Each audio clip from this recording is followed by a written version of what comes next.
नमस्कार दोस्तों, हरिओम। केनोपनिषद तृतीय चतुर्थ खंड।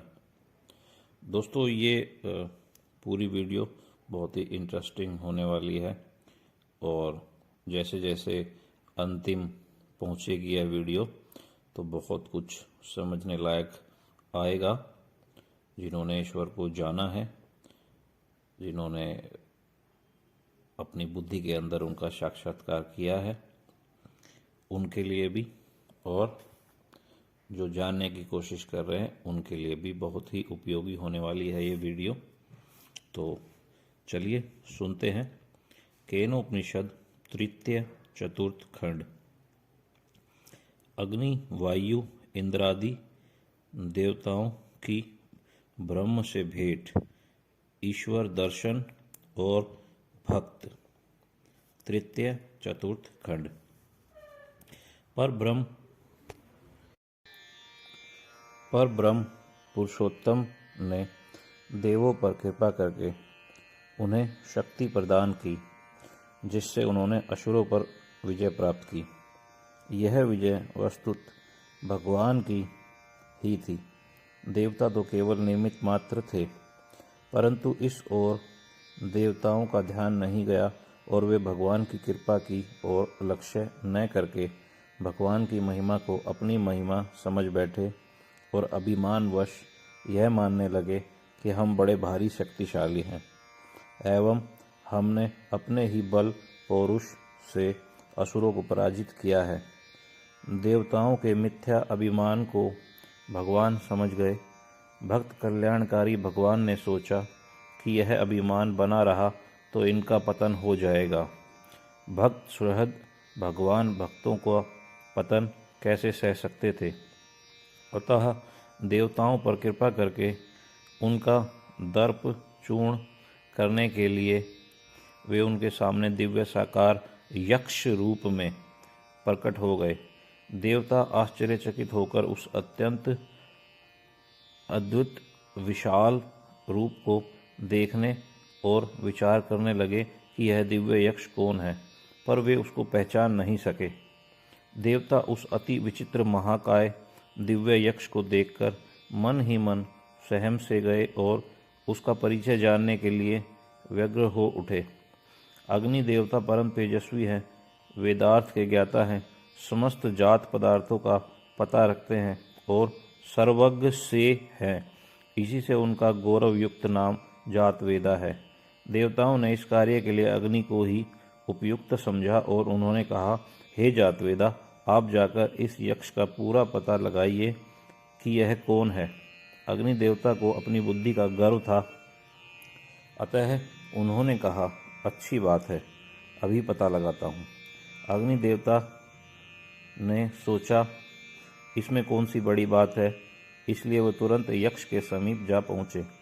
उन्हें अपने पास खड़ा देखकर यक्ष ने पूछा, आप कौन हैं? अग्नि ने सोचा, मेरे तेज पुंज स्वरूप को सभी पहचानते हैं, इसने कैसे नहीं जाना। अतः उन्होंने तमक कर उत्तर दिया, मैं प्रसिद्ध अग्नि हूँ, मेरा ही गौरवमय और रहस्यपूर्ण नाम जातवेदा है। अग्नि की गर्भोक्ति सुनकर ब्रह्म ने अनजान की भांति कहा, अच्छा, आप अग्नि देवता है और जातवेदा है, सबका ज्ञान रखने वाले भी हैं, आप ही हैं। पर यह तो बताइए कि आप में क्या शक्ति है, आप क्या कर सकते हैं। इस पर अग्नि ने पुनः सगर्व उत्तर दिया, मैं क्या कर सकता हूँ? अरे, मैं चाहूँ तो इस सारे भूमंडल में जो कुछ भी देखने में आ रहा है सबको जलाकर अभी राख का ढेर कर दूँ। अग्नि देवता की पुनः गर्भोक्ति सुनकर सबको सत्ता शक्ति देने वाले यक्ष रूपी पर ब्रह्म ने उनके आगे एक सूखा तिनका डालकर कहा, आप तो सभी को जला कर सकते हैं, तनिक सा बल लगाकर इस सूखे तृण को जला दीजिए। अग्निदेव ने मानो इसको अपना अपमान समझा और वे सहज ही तिनके के पास पहुँचे और उसे जलाना चाहा। पूरी शक्ति लगाने पर भी वह नहीं जला। जलता भी कैसे? जलाने वाली दाहिका तो परमात्मा से ही मिली है, वे यदि शक्ति रोक दें तो शक्ति कहाँ से आएगी। तब अग्निदेव का सर लज्जा से झुक गया और लौटकर देवताओं से बोले, मैं नहीं जान सका कि यह यक्ष कौन है। फिर देवताओं ने वायुदेव को चुना। उनके साथ भी सब कुछ वैसा ही हुआ। फिर देवताओं ने विचार करके स्वयं देवराज इंद्र को इस कार्य के लिए चुना। इंद्र यक्ष के सामने पहुँचे, तभी यक्ष उनके सामने से अंतर्ध्यान हो गए। लेकिन अंत में इंद्र पर कृपा कर पर ब्रह्म ही ने उमा रूपा ब्रह्म विद्या को प्रकट किया। इंद्र ने भक्तिपूर्वक कहा, हे भगवती, आप सर्वज्ञ शिरोमणि ईश्वर स्वरूपा शक्ति हैं। आपको सब बातों का पता है। कृपया मुझे बतलाएं कि यह दिव्य यक्ष कौन है और किस कारण यहाँ प्रकट हुए। चतुर्थ खंड। फिर भगवती ने कहा कि वे साक्षात पर ब्रह्म परमेश्वर हैं और तुम्हारे मिथ्या अभिमान का नाश करके तुम्हारा कल्याण करने के लिए प्रकट हुए। तब सभी देवताओं को जानने में आया इंद्र श्रेष्ठ है, उन्हें सबसे पहले जानने में आया। जब साधक के हृदय में ब्रह्म को साक्षात करने की तीव्र अभिलाषा जाग उठती है, तब भगवान उसकी उत्कंठा को और भी तीव्रतम तथा उत्कट बनाने के लिए बिजली के चमकने और आँखों के झपकने की भांति अपने स्वरूप क्षणिक झांकी दिखलाकर छिप जाया करते हैं। इसमें जो मनुष्य हैं उनको अगर वो भगवान की ध्यान में लगते हैं तो ध्यान के समय मनुष्य के साथ घटने वाली घटना के बारे में बताया जा रहा है कि इंद्र और नारद जी के साथ भी ऐसा हुआ। जब साधक के नेत्रों में निराकार स्वरूप का दर्शन अनुभव होता है तो वह चकित सा हो जाता है। इससे साधक का हृदय सदा उस प्रभु को देखने अनुभव करने की अभिलाषा उत्पन्न हो जाती है। फिर उसे क्षण भर के लिए भी इष्ट साक्षात्कार के बिना शांति नहीं मिलती। आपने देखा होगा कि मीरा या ब्रह्म को जानने वाले जितने भी पुराने समय में व्यक्ति रहे हैं, वो एक बार ब्रह्म का साक्षात करने के बाद फिर उनको सिर्फ ब्रह्म ही चाहिए होता था। मतलब अपना सब कुछ राजपाट सब कुछ छोड़ के फिर उसी की खोज में, उसी की साधना में और उसी के मनन में लग जाते थे। आगे सुनिए। और उसके मन में अपने इष्ट को प्राप्त करने की अनिवार्य और परम उत्कट अभिलाषा उत्पन्न हो जाती है। वह ब्रह्म सभी का अत्यंत प्रिय है। सभी प्राणी किसी न किसी प्रकार से उसी को चाहते हैं, परंतु पहचानते नहीं। इसीलिए वे सुख के रूप में उसे खोजते हुए दुख रूप विषयों में भटकते रहते हैं, उसे पाते नहीं।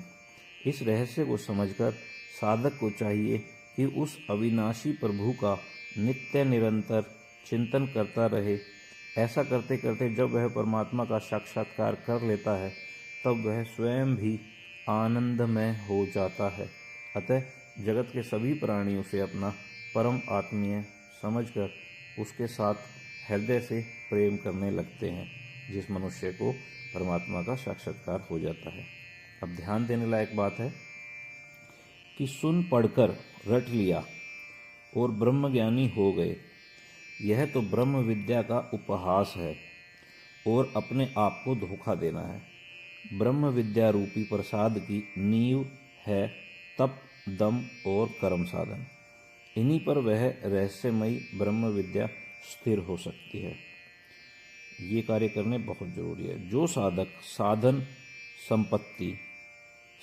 संपत्ति, इसमें ध्यान देने वाली बात है, नॉर्मल संपत्ति नहीं, जो भगवान को पाने के लिए साधन संपत्ति है, उसकी रक्षा, वृद्धि तथा स्वधर्म पालन के लिए कठिन से कठिन कष्ट को सहर्ष स्वीकार नहीं करते, जो मन और इंद्रियों को भली भांति वश में नहीं कर लेते और जो निष्काम भाव से अनासक्त होकर वर्णाश्रमोचित आवश्य कर्तव्य कर्मों का अनुष्ठान नहीं करते, वे ब्रह्म विद्या का यथार्थ रहस्य नहीं जान पाते, क्योंकि ये ही उसे जानने का प्रधान आधार है। साथ ही यह भी जानना चाहिए कि वेद उस ब्रह्म विद्या के समस्त अंग हैं। वेदों का उसके अंगों सहित अध्ययन करना चाहिए और परमेश्वर ही उस ब्रह्म विद्या का परम लक्ष्य है। ऊपर बतलाए हुए प्रकार से जो उपनिषद रूप ब्रह्म विद्या के रहस्य को जान लेता है और साधन में लग जाता है, वह समस्त पापों का अशेष, मतलब कुछ बचे ना जिसका, अशेष रूप से नाश करके नित्य सत्य सर्वश्रेष्ठ परम धाम में स्थिर हो जाता है। कभी वहाँ से लौटता नहीं, सदा के लिए वहाँ प्रतिष्ठित हो जाता है। ओम शांति। अगर इसमें कुछ बात समझ में ना आई हो तो कमेंट में लिख सकते हैं, और आगे भी ऐसी वीडियो ऑडियो सुनने के लिए चैनल को सब्सक्राइब करें।